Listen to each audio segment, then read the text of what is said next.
Before we get the video started, I'd like to quickly thank my good friend Ghostman009 for helping me make the video and doing the demonstrations and the custom games that you're about to see. His channel link is going to be in the description below, and let's get this started.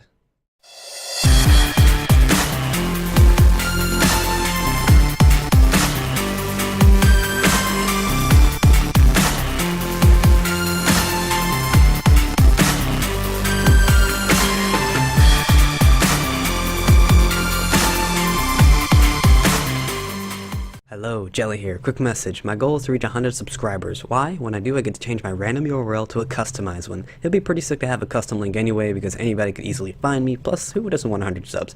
Anyways, any and all help in spreading my content would be greatly appreciated. Hope you have a good day. Enjoy the video if you are watching one. I love you all, and until the next time, I'll see you later. Hello, good evening, good morning, it's Jelly here. I'm going to be doing a guide on Pharah. This is the advanced Pharah guide. While she's not the fastest offensive hero, she definitely is a flanker, and she can be really good at controlling large areas, choke points, or putting pressure on an enemy team in general. Before we jump to the advanced portion, however, it's always essential to cover the basics. Fundamentals are key. I'll quickly go over all of her moves and abilities. Her primary fire is a rocket dealing 120 damage on a direct hit, and it also has a slight knockback effect. There's an interval of approximately 1 second between each of her 6 shots in the magazine. Her second ability, Jump Jet, is simple. Hit by default your left shift key and she jumps in the air. Another ability she has is the ability to hover. You'll see a fuel indicator to the right of your reticle while you're pressing space in the air. Her secondary fire is a concussive blast. Hit E to knock enemies back. Her ultimate is a rain of 30 rockets within 3 seconds. Each rocket does about 40 damage while leaving her incredibly vulnerable. Justice reigns from above! Be aware of that. Now that the basics are covered, let's get into the advanced portion of the video. This is exactly what you came to see. As a disclaimer, I'm not an MLG esports player, and I definitely don't have the best aim in the world, but I'm also not an idiot. So, know that what I'm telling you is rather based on my own common sense and intuitive strategy. Before getting into how you can deal with certain heroes as a Pharah, it's important to understand her strengths, and her weaknesses. Sometimes the map plays a huge part in how effective a Pharah can actually be. You want to play near choke points, or maps without much cover, or places to run and find shelter against a Pharah. Pharah is especially good when the enemy team doesn't have much cover to hide behind. When playing on the offensive team, on maps such as King's Row, when you're transporting a payload, or a control map, like Leijing Tower, I find it a little more difficult to effectively use Pharah, as a Widowmaker has more than enough cover to peek you with, and there are tons of places for any character like Soldier 76 to take cover and take you out from. Also from past experience, a good Genji as well as any mobile harassment type of character can cause problems for you on maps like King's Row, as they have many places to find cover from you and many corners to peek from. But before I get too deep into hero matchups, let's take a look at mastering Pharah. First off, when firing her primary weapon, it's important not to spam it, especially if the enemy is highly mobile, such as a Genji. When 1v1ing another hero, Pharah puts more pressure on them if she lands every hit successfully, rather than if she creates space within every shot by missing.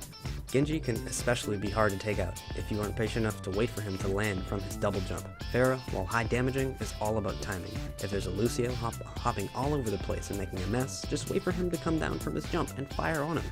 All in all, be patient with your aim, as with or without direct hits, you can easily 3-shot most heroes that have a low health pool. The concussive blast also should not be looked over. It's actually such a good utility, especially on maps with drop-offs and dead zones. Pharah and Lucio are arguably one of the most effective ways of shutting down an offensive push because of their ability to knock away enemies. On the other hand, Pharah can be effective at disorientating the enemy team and their positioning. The concussion blast takes about 12 seconds to cool down, so you won't be using it too often, and you want to use it wisely, but you also don't want to over-preserve it and never use it. If you see a team heavily condensed behind a Reinhardt, for example, jump jet or get above him and shoot your concussive blast on the other side of him. Avoid shooting his shield because his shield does negate the effect of the blast, which results in the waste of an ability. If you are trying to stop an offensive push, however, avoid placing your shot behind them, as you can push them forward, which is counterproductive to what you're trying to do, which is to stop them from moving forward. My favorite placement of the concussive blast is right in the middle of all of them. It pushes the Reinhardt or whoever is the main tank forward, which allows for your team to single them out for a few seconds while the remainder of the enemy team is disorientated and trying to gain their position back. Also, if you shoot it to the side, it just, takes away their positioning, and it just makes you more of a target and a threat. Another way to take advantage of your concussion blast is by knocking people off edges, especially high value heroes such as the healer, or if not the healer, the tank. There's nothing more satisfying than shutting down 2 or 3 people by blasting them off of the map. Also, the blast is useful for ultimate countering. You can knock around Zenyatta while he's using his ultimate, you can knock him off a ledge.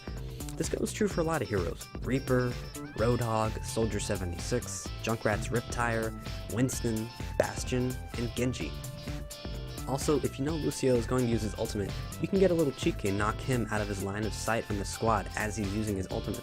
His ultimate only gives overheal to allies within line of sight, so if you can get him out of line of sight within his team, then you've got a job well done. Pharah is especially good at saving the team from a Reaper Death Blossom. The only time a Reaper ever teleports or phases into the middle of your team is because he's ready to use his ultimate. So if you see a Reaper going in and you know he's going to activate his Uber, just shoot a concussive blast and he'll be knocked out of range. While playing a match of Control in Ilios, I once knocked a Reaper into the well in the middle as he was ulting. Sadly, I wasn't recording, nor did it come up in my highlights later or as play of the game, but trust me when I say the concussive blast is hilariously satisfying. Overall, be creative with how you use it, as there are plenty of places to knock people off the map, or there's just plenty of places to use it effectively. The well in Ilios, the side of Nepal, the first objective point on Hanamura, and the first segment of Route 66. You can even knock people right off the spawn room from the entrance of the right of the attackers. It's pretty hilarious to pull off. Learn how to take advantage of the concussive blast, and you'll have a blast yourself playing this hero. Another point of mastery with Pharah is your movement. A big mistake with Pharah is A, when a player jumps in the air and only hovers in one direction, or B, hovering using a consistent pattern. Before I explain what I mean by that, I like to first state that the best way to hover with Pharah against enemies that threaten you is by either flying in a circle while spontaneously switching directions, almost like a figure 8 but more random. Pharah is not all that fast in the air, so when you are hovering in one direction, you're super easy to track. Mix up your movement to maintain survivability, but be sure not to change directions so often. If you are moving side to side, your momentum is actually kind of heavy and it's hard to change directions. She's much slower in the air compared to when she's zigzagging on foot. Zigzag too fast and you're practically being still in the air, and you're still easy to kill nonetheless. Another technique I like to use is sporadic hovering. When facing a character who can't deal with me, such as a Lucio or a Mei, I keep my hovering consistent. Jet for about half a second, let go, repeat, the normal Pharah deal. However, that is a little dangerous when combating a hero that can actually take you on, such as McCree or Soldier76. While hovering in random directions, I also like to use my jet fuel for different lengths of time. Maybe I'll let myself drop a little bit more than usual, so that I fall faster, making me harder to track, which is especially important when fighting 76, because 76 is all about tracking and keeping consistent damage. Then I engage my jets to throw off his aim, hover for a little bit only to drop again. That tacked on with the random direction movements makes for a really hard Pharah to kill actually. Especially for Soldier whose aim, if it's not the best, it's going to be a hard time for Soldier as well. Even if Soldier wants to go for his biotic field, you're only one click away from knocking him away from his biotic field with your concussive blast, so just hit E and you'll have a good time. A key to playing Pharah is taking advantage of choke points. I found that even with a damage mercy, Pharah is either a nightmare for a team that is aware of her positioning, or she's just a fly in the sky that can be swatted down. As a Pharah, I found that her strongest way of harassing and killing enemy is by being slightly positioned away from your team. Think about it. If you're right behind your team and you jump jet straight up from within your team, then obviously everybody is going to see you, and at that point you're an easy target for Widowmaker, for Bastion, for anybody that can take you out. However, if you're on the side of the assault, then you're a separate target, you're a separate threat. When no one sees you coming, you can pick and choose who to kill first, and by the time anyone realizes that you're there, Mercy is dead. It's also smart to take out heroes by surprise if they are the heroes who can take you on, such as Soldier76. If he's dead, then you have the reign to harass and kill the rest of his opposing team. If their tank is a problem, I shoot him to make him focus away from my team. That's the power of Pharah, to apply threatening pressure towards a team by flanking and dealing moderate die damage. Pharah is also commonly known to shut down Torbjorn or Bastion turret nests. Simply peek out of corners from as far away as possible to take minimal or no damage and keep firing your rockets. Lastly, take advantage of her ultimate.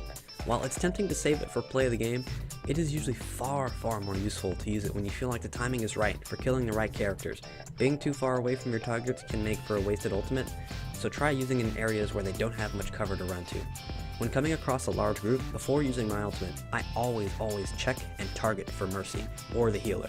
Then the characters that can immediately threaten me. There's no point in slaying 5 enemies if Mercy isn't killed, as she will just revive them again, and then your ultimate will be wasted. But if you take out Mercy first, or you take out their healer first, then they lose that sustainability as a team, and your team will hopefully be able to steamroll over them. Last, but especially not least in this advanced guide, is our hero matchups. Like I said in my previous guide with Lucio, I don't really think that counters exist in this game, because in this game it is more matchup based than it is counter based, because any fight can go either way depending upon skill. Widowmaker, for example, is definitely the hard counter for Pharah. However, she can be taken care of. If I know that there's a Widowmaker, I'll simply just use a concussive blast to remove her from her position. Then I'll close the gap and hopefully be wherever she was to begin with by the time she gets back there. At this point, 2 scenarios will happen. If she did grapple hook back to where I shot her off from, I'll be there and I'll kill her, because her grapple takes about 14 seconds to recharge and she won't be able to run away. A smart Widowmaker, however, will hook to a different location to shoot you from. But at that point, it doesn't even matter. Why? Because if I took her away from her position and she has to reposition herself to kill me, I'll have given my team the window they needed to push through whatever objective we had to go through, whether or not Widowmaker is dead or alive. Soldier 76, McCree, Genji, Bastion, and Winston can all be problems for Pharah. Soldier and McCree have hit-scan weapons, so you're easy to track in the air. Genji can avoid being on the ground because he has a double jump, which makes him harder to plant a rocket on. Bastion can take you out swiftly if you don't see him coming, which really goes for any hero, but you know, for the sake of the guide, I'll put that in there. And if Winston is smart enough, he can actually stall you out of your jet fuel and make quick work of you after you land. And what I mean by this is if you jump jet in the air and Winston sees you, he'll simply just jump right over to you, and then he'll put a shield on the ground under you, and at that point you have to run, and he'll probably catch up to you. On the flip side, Pharah can actually make a quick mess of so many heroes. Zarya, for example, has no way of dealing with you whatsoever. Yeah, she can use her shield, but you can just not fire at her and then fire when the shield was gone. Mei has to land some lucky shots with her ice gun. You completely counter Junkrat. Symmetra can't touch you. Tracer will be out of range. Roadhog, yeah, he has a hook, but he has no range if he doesn't hook you. But still watch out for his hooks anyway.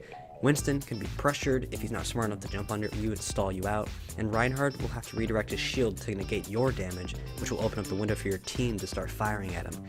If you are a Pharah, convincing someone to play as Mercy, if there isn't one, is always a good offensive and defensive synergy tactic. Mercy can fly to you if she's in a pinch, which helps well if she needs to get away from someone harassing her, and her damage amplifier helps you clean up the floor. Conclusively, Pharah is good at sweeping an area, picking on smaller units, and cleaning up damaged heroes, if she's not harassing them already. Her jump jet gives your team air superiority, and she has a way of dealing with heroes that counter her well. Stay high, stay evasive, and play Pharah.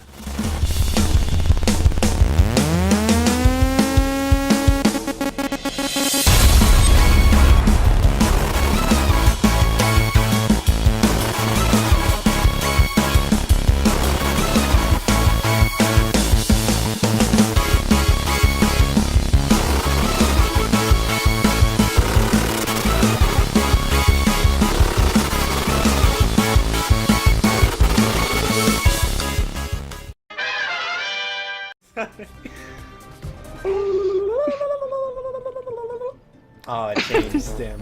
Go back. I forgot to record. Fuck. About to die inside the spawn. Where we go?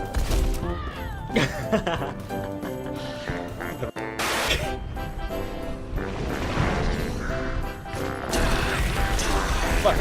I messed up. What happened? Nah, switch to the aim.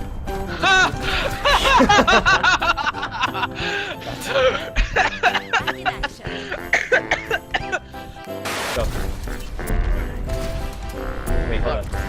Wait, restart. Do it again.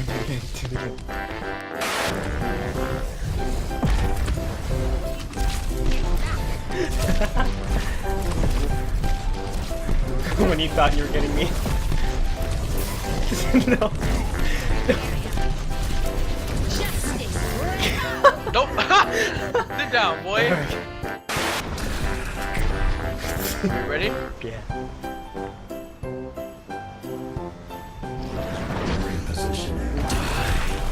Damn it, you got me. Well, whatever, it worked. It worked. Alright, that's good. Go heal up. I hit you like 4 fucking times. It's just a diva to miss. Alright, Diva. You should defend the Matrix. Justice reigns from above. Oh shit. That didn't work.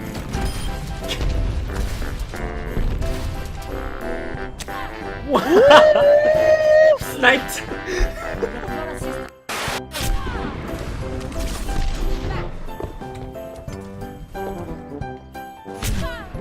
This looks so big. And then with fucking the division, it's even worse than that. Alright. It's fucking like I could be walking down like a super dangerous place and it won't render the enemy. So Lijiang Tower.